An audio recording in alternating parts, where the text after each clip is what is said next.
J'ai reçu mon onduleur, l'onduleur hybride. L'onduleur hybride, bah, ça va être mon petit fournisseur d'électricité à la maison dans quelques temps.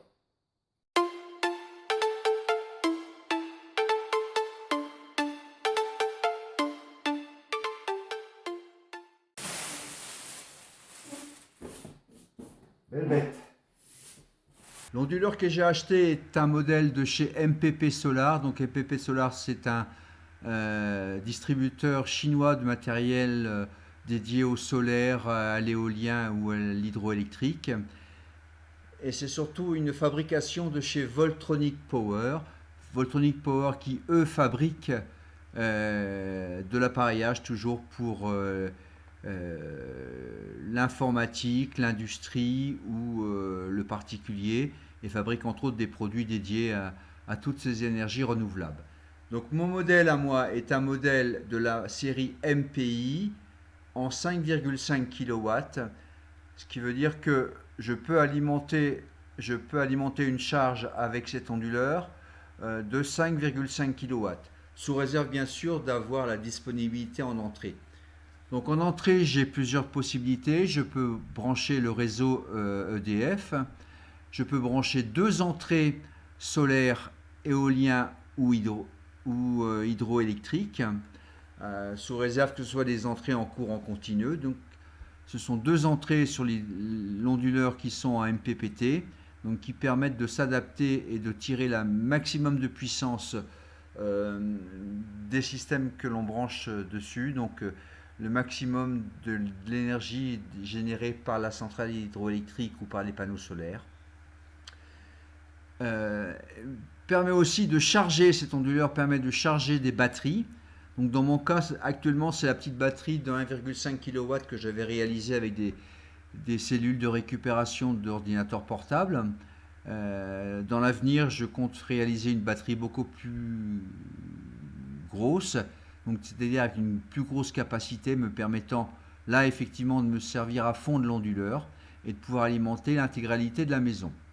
Donc l'avantage, c'est que si un jour j'ai pas d'hydroélectrique parce que le ruisseau est à sec, s'il n'y a pas de soleil parce que c'est la nuit par exemple, et que les batteries sont complètement déchargées, c'est le réseau EDF qui prendra le relais et qui permettra de continuer à alimenter la maison. Donc vraiment un onduleur qui permet de faire beaucoup de choses et vraiment idéal pour l'utilisation que je veux en faire. Donc j'avais acheté par internet donc cet onduleur fin décembre 2017 et dès le départ j'ai eu des gros problèmes. Je l'ai reçu très rapidement en 3 jours, hein. C'était livré, c'est arrivé par DHL. Et dès le départ j'ai eu des soucis, je ne pouvais absolument pas connecter le logiciel de management à l'onduleur. Il fonctionnait a priori bien par le clavier frontal de l'onduleur, mais impossible de pouvoir me connecter avec mon PC. Donc après un échange d'emails avec le fournisseur chinois, ils m'ont proposé de monter une session TeamViewer, donc de prendre la commande à distance de l'onduleur, parce qu'il y avait fourni avec l'onduleur un petit CD et avec un petit logiciel qui permettait de communiquer avec. Donc j'ai installé le logiciel sur le PC, j'arrivais à communiquer, à recevoir certaines informations de l'onduleur. Donc les Chinois ont pris la commande à distance de mon PC et ont réglé le problème. Et déjà dès le début, je me suis inquiété parce que il semble que le numéro de série qui était intégré à mon onduleur n'était pas bon. Donc à distance, ils ont changé le numéro de série et j'ai pu enfin me connecter à l'onduleur. Mais c'était pas tout parce qu'après, j'arrivais pas à avoir certaines fonctions. J'arrivais pas, par exemple, à réinjecter l'excès de puissance fournie dans mon réseau. Et puis ça a duré. On a eu une quinzaine d'échanges email avec le fabricant qui me disait bah, écoutez, les ingénieurs sont sur votre problème, soyez patient. Et ça a duré jusqu'à mi-avril où j'ai pris la décision de faire une réclamation. Comme j'avais fait un paiement par PayPal, vous savez qu'avec PayPal, on a une protection des achats qui dure 6 mois, protection contre les malfaçons, contre les problèmes. Et là, mes Chinois se sont réveillés assez vite et ils m'ont proposé 2 jours après de me remplacer l'onduleur. Donc j'ai maintenu provisoirement ma plainte au niveau de PayPal tant que j'avais pas reçu l'onduleur. Et j'ai reçu l'onduleur il y a vendredi dernier. Je l'ai testé ce week-end. Et là, ça n'a rien à voir, il fonctionne vraiment très très bien. Je réinjecte toute la puissance que je veux dans le réseau. Je charge les batteries, les entrées MPPT fonctionnent parfaitement. Je peux dire que là, je suis très très content de l'onduleur. Donc actuellement, il est monté en prototype, il est monté en maquette euh, dans le garage. Donc le montage n'est pas définitif. L'onduleur n'est pas fixé contre un mur, il est actuellement sur une table, posé sur le côté, la batterie raccordée avec 40 cm de câble. Mais enfin, ça fonctionne très bien. Il détecte parfaitement l'énergie fournie par la centrale hydroélectrique. Et le MPPT fonctionne très bien, donc il régule lui-même la centrale hydroélectrique. Et actuellement, donc, j'ai une tension à peu près fournie par la turbine qui est de 170 volts continu, donc dans la plage de fonctionnement du MPPT. Il charge parfaitement les batteries, et puis quand les batteries sont chargées et qu'il n'y a pas de charge consommée à la maison, il réinjecte le courant dans le réseau, ce qui fait que je n'ai pas besoin de gérer pour l'instant une charge une dump load, comme on appelle, c'est-à-dire une charge qui va dissiper l'excès d'énergie à l'extérieur. Voilà, je suis ravi. J'espère que le fonctionnement va être comme ça pendant de très nombreuses années et que je vais être parfaitement content du fonctionnement de cette onduleur. Donc voici le logiciel qui permet de contrôler l'onduleur hybride via un ordinateur, via le PC. Donc ça permet de vraiment gérer tous les paramètres. Et là, à l'écran actuellement, vous avez donc plusieurs paramètres. Ici, vous avez la valeur de la tension EDF, la fréquence. Ici, vous avez les valeurs d'injection. Donc là, sur l'entrée 2, j'ai la centrale hydroélectrique qui actuellement donc, fournit une puissance de 820 watts. Aujourd'hui, donc au total, depuis minuit, elle a produit 15 kWh. Et depuis que je l'ai raccordé hier matin, j'ai produit avec la centrale 25 kWh de puissance électrique.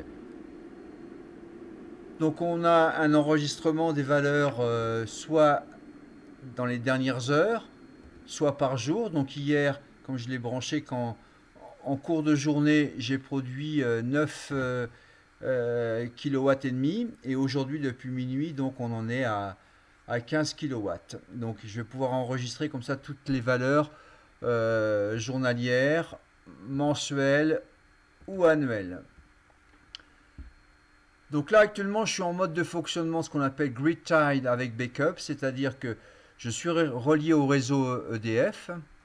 Je produis donc via la centrale hydroélectrique. Je charge les batteries. Donc là actuellement les batteries sont chargées. J'ai réglé le seuil maximum de charge à 57 volts. Donc là je ne charge pas plus les batteries. Elles sont en maintien simplement. Et l'énergie est renvoyée dans le réseau. C'est-à-dire que l'énergie que je produis me sert à éclairer, me sert à faire fonctionner tout ce qui est appareillage électrique à la maison, la box internet, le réfrigérateur, etc. Et si j'ai besoin de plus de puissance que 800 watts, c'est un peu faible pour alimenter toute la maison, c'est l'EDF qui prendra l'EDF ou les batteries qui vont prendre la suite. C'était dans un premier temps, c'est les batteries qui vont se décharger. Et si les batteries sont complètement déchargées, ce sera donc le réseau EDF qui prendra le secours. Donc voilà, ça c'est la page de réglage qui permet d'ajuster toutes les valeurs qu'on a besoin. Donc les tensions de charge maximum, minimum, les tensions MPPT en provenance euh, des entrées 1 et 2 de l'onduleur, le courant de charge maximum, etc., etc., etc. Donc vraiment euh, un système qui est complet, qui permet vraiment plein de choses. Je peux même éventuellement, je ne l'ai pas encore fait, programmer d'envoyer des SMS, de m'envoyer des SMS. Donc si jamais il y a un paramètre qui change ou il y a un problème sur le système, je pourrais recevoir un SMS m'avertissant que il y a un problème sur mon équipement. Qu'est-ce que j'ai d'autre encore? Alors, je vais fermer. Qu'est-ce que j'ai d'autre? Bien sûr, je peux avoir toutes les informations, les datas du système. Donc, la tension du réseau, les fréquences réseau, les tensions de la centrale hydroélectrique, la charge qui est dessus. Donc, actuellement, euh, comme je suis connecté en grid tie, je réinjecte la puissance fournie sur le réseau EDF, donc je m'en sers parce que je réinjecte après mon compteur EDF, mais je pourrais aussi utiliser la sortie directe charge de l'onduleur, mais là il faut revoir le câblage de l'installation électrique à la maison, ça je le ferai un peu plus tard. Les tensions de batterie, les pourcentages de capacité de batterie, les courants de charge de la batterie et la température de l'onduleur euh, qui me permet de, si jamais l'onduleur chauffe trop, il va se couper lui-même.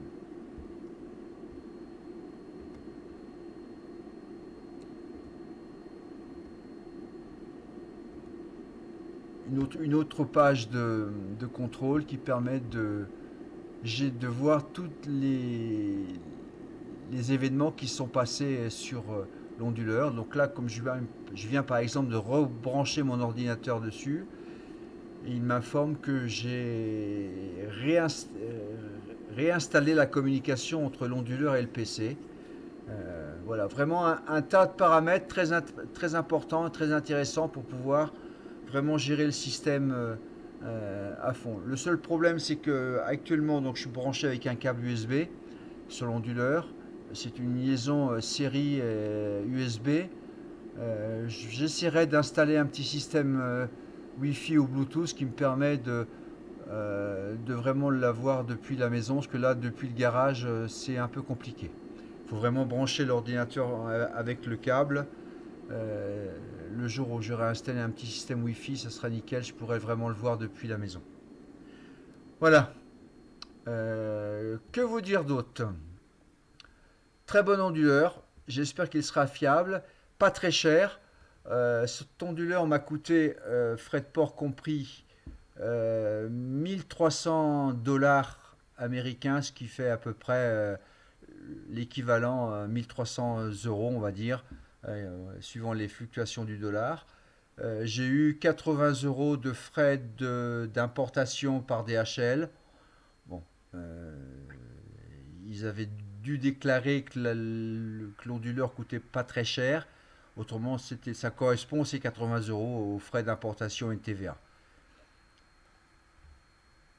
Cet onduleur, on le trouve sous plein de marques différentes. Moi, c'est MPP Solar, mais on le trouve aussi euh, sous la marque Infini Solar, sous la marque Voltronic, sous une marque britannique, mais là le couvercle est peint en orange. Enfin bon, c'est un onduleur et une série d'onduleurs qui est assez réputée, bon marché, sûrement pas aussi costaud qu'un onduleur Schneider ou qu'un onduleur Sony Boy de chez Victron, de chez oui Victron Énergie il me semble.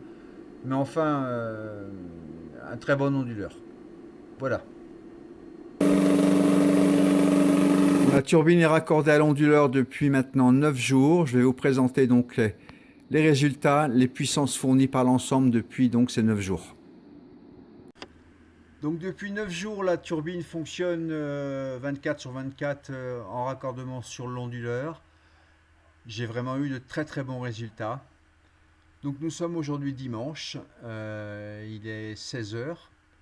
Depuis ce matin minuit, enfin oui, depuis ce matin minuit, j'ai produit presque 12 kWh d'énergie de puissance électrique.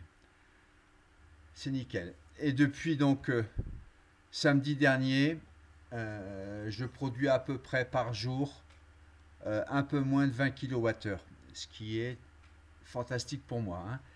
Donc actuellement, le niveau d'eau a légèrement baissé, ce qui fait qu'au lieu d'avoir les 800 et quelques watts que j'avais en début de semaine, je suis tombé à 670 watts. Voilà, c'est un peu fluctuant, mais c'est quand même assez impressionnant pour moi, hein. Depuis donc samedi dernier, j'ai produit au total 159,625 kWh. Ouf, c'est vraiment quelque chose de fantastique. Voilà, écoutez, je vais laisser tourner encore tant que j'aurai de l'eau dans le ruisseau. Nous sommes hélas presque fin mai, donc l'eau va diminuer. Je ne sais pas si j'aurai assez d'énergie, assez d'eau dans le ruisseau pour continuer à fonctionner durant l'été. Tout dépendra de la pluviométrie. Oui, là, déjà hier, il y a eu énormément de vent, ce qui fait que ça a asséché un petit peu le bassin versant, d'où la baisse de production. Là, ils annoncent quelques pluies en fin d'après-midi qui devraient regonfler un peu le ruisseau. J'espère que pouvoir vous montrer assez rapidement la réalisation de la grosse batterie. Donc je compte fabriquer avec les cellules lithium une batterie d'à peu près 250 ampères-heure sous 58 volts, ce qui devrait me donner à peu près une puissance de stockage, une capacité de stockage de 10 kWh. Et là, du coup, je pourrais avoir l'autonomie intégrale à la maison. Voilà, bonne journée à tous et à bientôt.